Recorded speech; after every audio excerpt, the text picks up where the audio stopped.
La Edad Moderna comienza con la toma de Constantinopla por el Imperio Turco Otomano. En el año 1453, de 1455 al 85, se da la Guerra de las Dos Rosas, la cual fue una guerra civil a los miembros y partidos de la Casa de Lancaster contra la Casa de York. Ambas familias pretendían el trono de Inglaterra. En 1492, el descubrimiento de América, con Cristóbal Colón al mando, la llegada de los españoles al continente americano. En el año 1500 también se dio la colonización de los portugueses a Brasil. 17 años después, en 1517, se inició la reforma religiosa con Martín Lutero en Alemania. Años después, en 1532, se inició la colonización española en América. 2 años después, se fundó la Contrarreforma contra la Reforma Protestante de Martín Lutero por parte de la Iglesia. En 1542 se restableció la Inquisición y llegando al año 1753 al 63 se da la Guerra de los Siete Años, la cual fue un conflicto entre diversos reinos europeos. En 1776 a 1789 se da la Declaración de la Independencia en Estados Unidos y el inicio de la Revolución Francesa y derribo de la monarquía y el absolutismo. Auguste Comte es considerado el iniciador del positivismo y de la sociología científica. La ley de sus tres estadios, formulada ya en las obras de juventud, en ella se contiene su crítica a la religión, a la metafísica y a la declaración de su positivismo, el positivismo kantiano. Al menos en su instancia cientificista, fue la filosofía dominante en buena parte del siglo XIX. Él mismo considera que su descubrimiento más importante era la ley fundamental del progreso científico, cultural y social, que describía también la evolución del pensamiento humano individual. Como consecuencia de esta ley propone un nuevo sistema de las ciencias. Emil Durkheim estableció formalmente la sociología como disciplina académica y junto con Karl Marx y Max Weber es considerado uno de los padres fundadores de dicha ciencia. Sociólogo, pedagogo y antropólogo francés, positivista, seguidor de Comte. Durkheim afirmaba que la sociología debía estudiar la sociedad como realidad espiritual singular, cuyas leyes son distintas de las leyes de la psique del individuo. Durkheim explicaba el desarrollo de sociedad por tres factores: densidad de población, desarrollo de las vías de comunicación y conciencia colectiva. En la sociedad primitiva, la sociedad era mecánica y se basaba en el parentesco de sangre.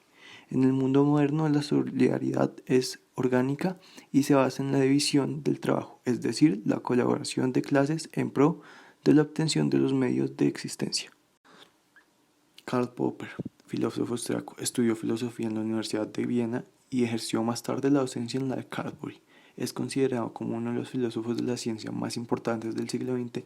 Popper argumentó que una teoría en la ciencia empírica nunca puede ser probada, pero puede ser falsada, lo que significa que puede y debe ser examinada por experimentos decisivos para distinguir la ciencia de la no ciencia. El método falsacionista de Popper estableció criterios de demarcación entre ciencia y metafísica y propone un procedimiento para someter a prueba la validez de la teoría científica. Thomas Kuhn, filósofo de la ciencia estadounidense, figura capital, junto con Karl Popper y Paul Feyerabend, del despegue de esta disciplina en el siglo XX, conocido por su contribución al cambio de orientación de la filosofía y sociología científica en la década de 1960. El filósofo y científico Thomas Kuhn dio un paradigma a su significado contemporáneo cuando lo adoptó para referirse al conjunto de prácticas que definen una disciplina científica durante un periodo específico. Ahora hablaremos del eclecticismo. Es un enfoque conceptual que no se sostiene rígidamente a un paradigma o un conjunto de supuestos, sino que se basa en múltiples teorías, estilos, ideas para obtener información complementaria de un tema, o aplica diferentes teorías en casos particulares.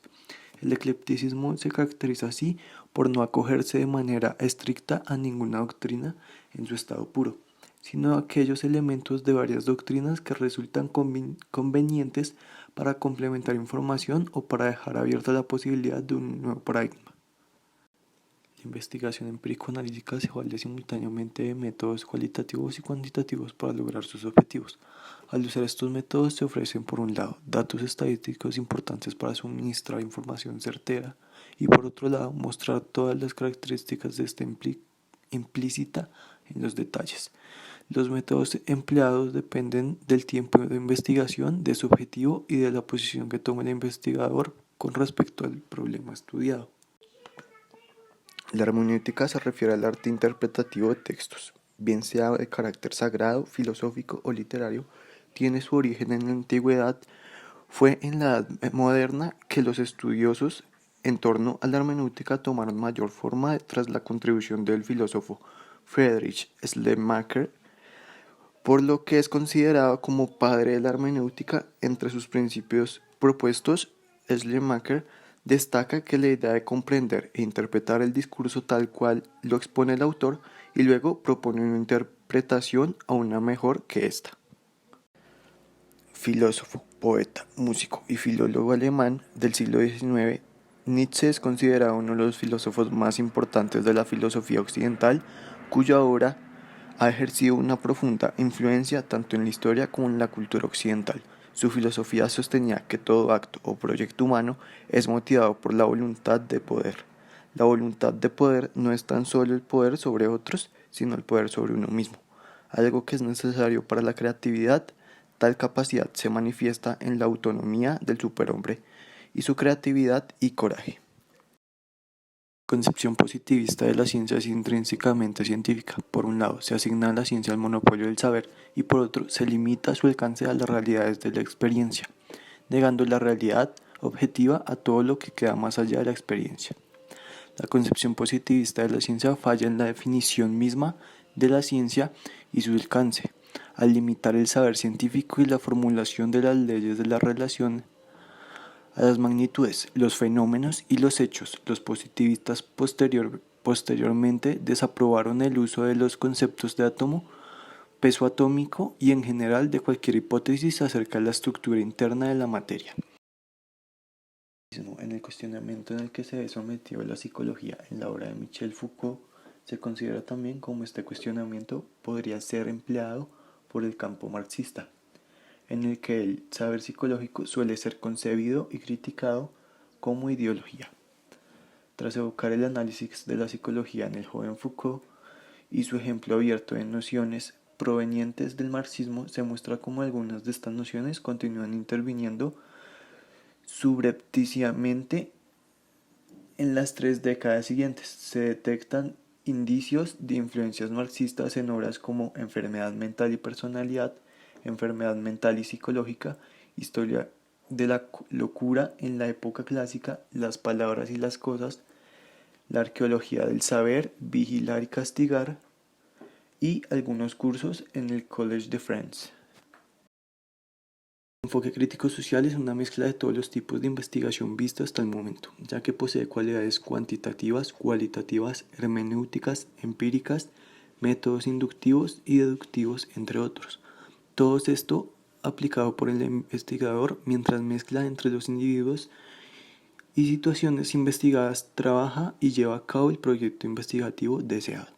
El investigador, para poder llevar a cabo una buena labor investigativa, tiene que ser inmerso dentro del campo a investigar, compartir con los individuos y procurar que las personas sientan al investigador como parte de esta comunidad.